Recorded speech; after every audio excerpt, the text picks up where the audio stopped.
kecil kemungkinan kalau dari tahun ketiga ke empat, kecil kemungkinan kita masih bisa ngambil profit tuh dari situ. Jadi itu resiko yang ada harus pikirin.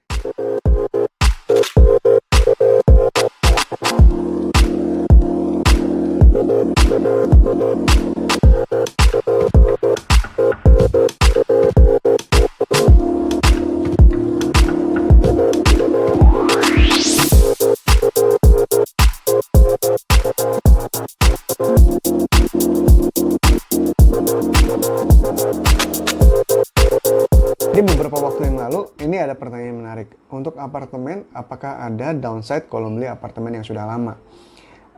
Ini pembahasan yang menarik sebenarnya. Jadi gue jadiin konten satu episode ya. Jadi kita mulai ya. Apartemen lama dan apartemen baru. Sebelumnya kita harus sadar bahwa kebanyakan apartemen itu di Indonesia masih baru.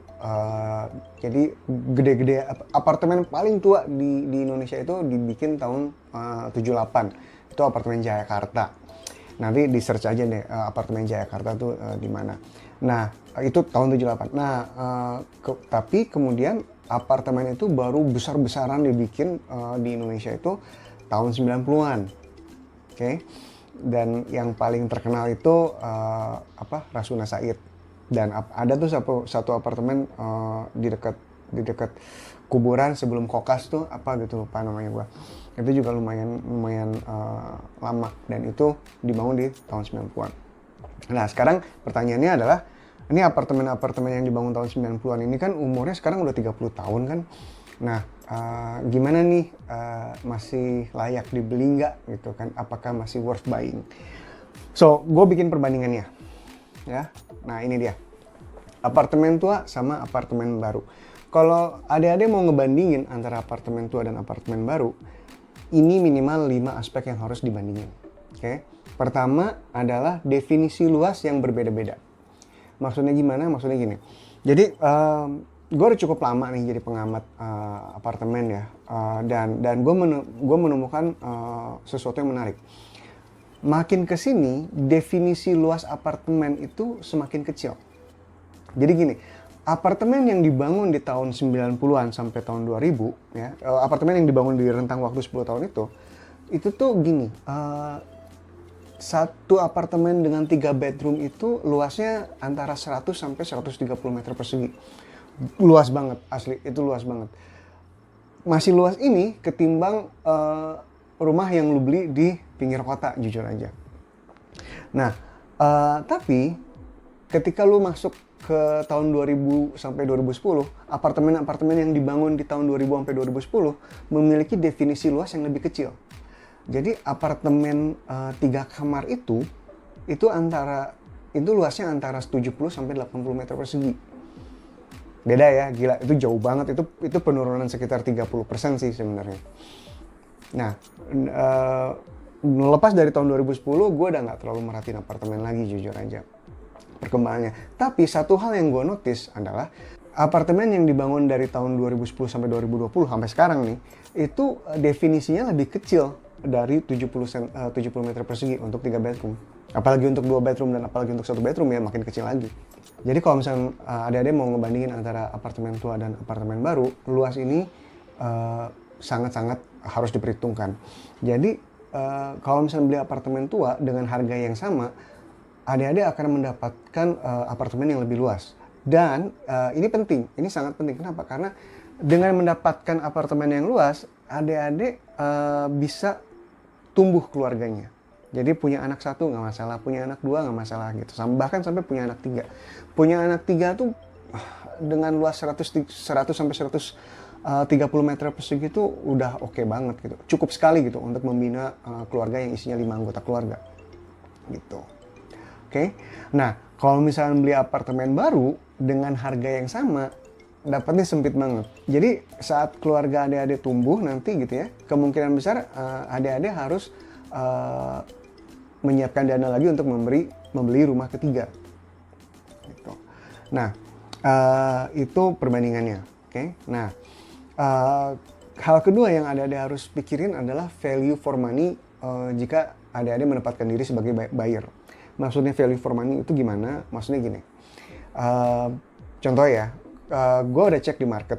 Jadi apartemen yang dibangun tahun 97-an, berarti sekarang tuh umurnya udah, berarti sekarang tuh umurnya udah 20 tahun lebih. Untuk harga 2,1 M, adik-adik bisa ngedapetin unit seluas 130 meter persegi. Oke.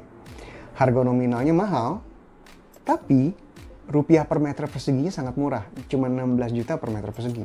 Iyalah, karena 2,1 M dibagi 130 meter persegi gitu kan.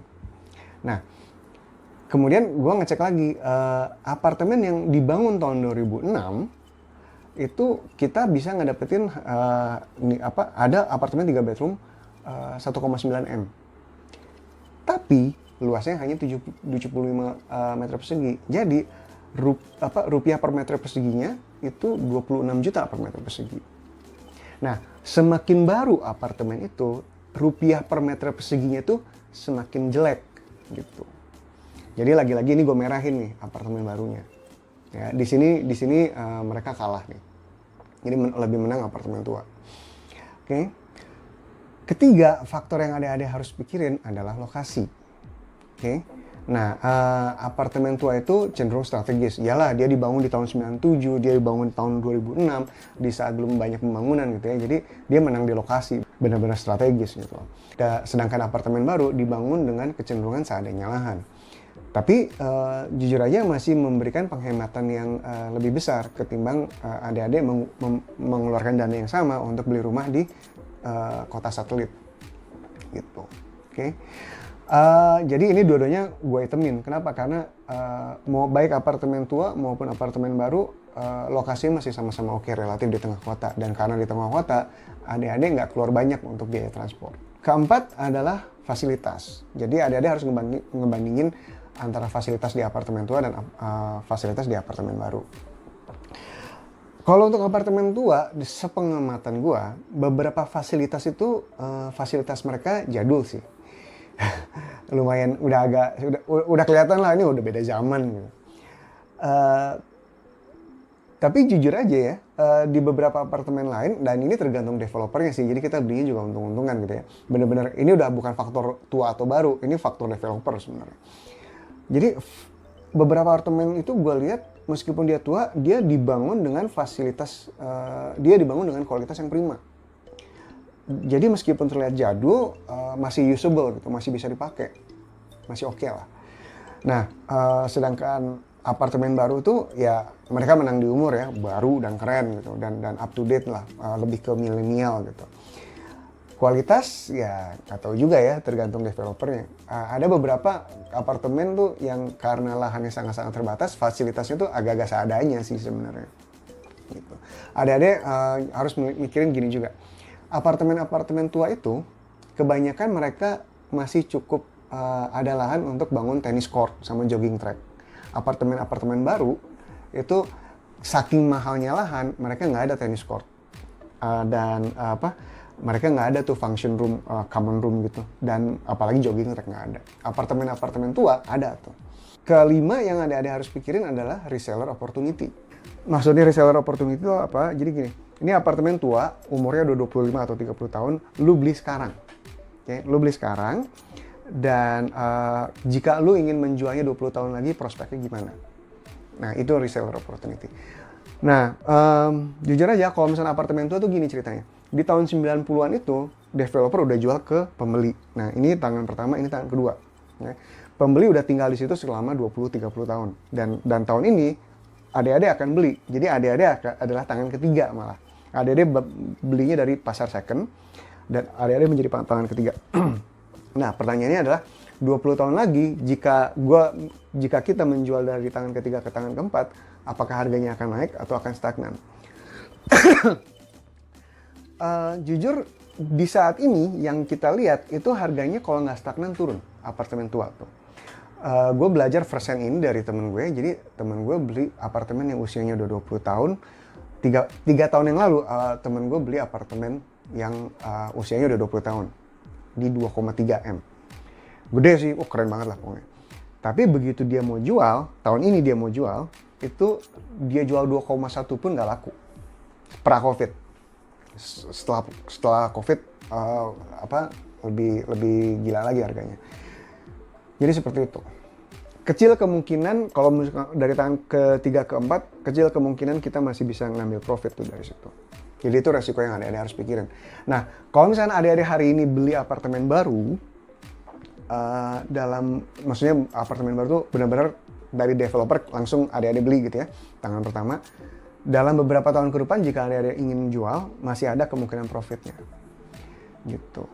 Jadi mengenai harga apartemen, ini yang gue perhatikan. Ini adalah kurva harga apartemen. Ini hanya ilustrasi ya, harganya nggak plek-plekan gini, bisa berbeda. Jadi yang gue pelajari adalah gini, biasanya dari developer nih tangan pertama, begitu dia jual ke pembeli pertama, yaitu tangan kedua, itu harganya sekian gitu ya. Nah, biasanya pembeli pertama ini ketika dia menjual ke pembeli kedua, yaitu tangan ketiga, itu tuh kurvanya naiknya tinggi banget. Jadi si pembeli pertama ini dia profit banyak tuh, profit banyak. Dan yang menjadi korban adalah tangan ketiga ini, si pembeli kedua ini. Jadi orang-orang yang membeli dari secondary market ini rada-rada korban sih sebenarnya. Nah, mereka ini ketika mau jual lagi itu profitnya nggak bisa gede dan bahkan cenderung stagnan. Ini yang gue ceritain. Nah, sekarang kembali ke pertanyaan. Jika ingin beli apartemen tua, maka ini beberapa saran gue. Pertama, kalau misalkan lu mau beli apartemen tua, strateginya adalah beli untuk di-keep. Bener-bener beli untuk di-keep. Oke. Kedua, beli dengan menyadari bahwa ada resiko 20 tahun lagi saat dijual, harganya mungkin tidak naik. Ya gue juga nggak tahu ya gimana ekonomi 20 tahun lagi, tapi mungkin nggak naik. Oke. Ketiga, baik apartemen tua atau baru, lu adik-adik menghemat di biaya transport. Oke. Keempat, jika adik-adik punya dana sejumlah X dan adik-adik harus memilih nih apartemen tua di tengah kota, apartemen baru di tengah kota, atau rumah baru di pinggiran kota, kalau misalnya adik-adik mikirin biayanya dan masa tinggalnya, ini nih yang adik-adik harus perhatiin. Nilai di masa depan nih ya. Apartemen tua di tengah kota nilainya kemungkinan akan stagnan atau turun. Apartemen baru di tengah kota akan naik. Rumah baru di pinggir kota akan naik. Oke. Masa tinggal. Karena dia luas, apartemen tua ini, dia dapat mengakomodir pertumbuhan keluarga. Dan karena dapat mengakomodir pertumbuhan keluarga, lu bisa tinggal di sana lama. Sedangkan apartemen baru, karena sempit, untuk harga yang sama, mungkin dia tidak dapat mengakomodir pertumbuhan keluarga lo. Punya anak pertama, itu ya sempit. Punya anak kedua, mungkin lu udah harus pindah. Oke. Nah, rumah baru di pinggir kota ya karena ada lahan dia dapat, ya lu mau punya anak 11 juga mungkin nggak masalah sih. Oke. Nah, hal ketiga yang harus dipikirin adalah penghematan. Jadi gini, apartemen tua di tengah kota, penghematan di biaya transport selama 20 tahun itu dapat mengganti hilangnya profit ketika lu menjual apartemennya itu. Bayang ya, ngerti ya? Jadi misalkan lu ngebeli apartemen 2M katakanlah tahun ini, umurnya udah 30 tahun. 20 tahun lagi lu jual, harganya mungkin nggak jauh dari 2M gitu. Sekilas rugi dong, masa beli 2M jual 2M gitu kan. Seharusnya kan naik. Nah, tapi selama 20 tahun itu lu ngehemat banyak dari biaya transport gitu. Dan jangan sepelekan betapa banyak lu menghemat di situ. Banyak sekali. Oke. Nah, apartemen baru nih di tengah kota, penghematan hemat juga tinggal di apartemen baru. Karena apa? Karena lokasinya bagus kan. Tapi penghematan yang lu dapatkan dari biaya transport yang rendah akan lu butuhkan untuk membeli rumah baru di pinggir kota, ngerti ya? Gitu.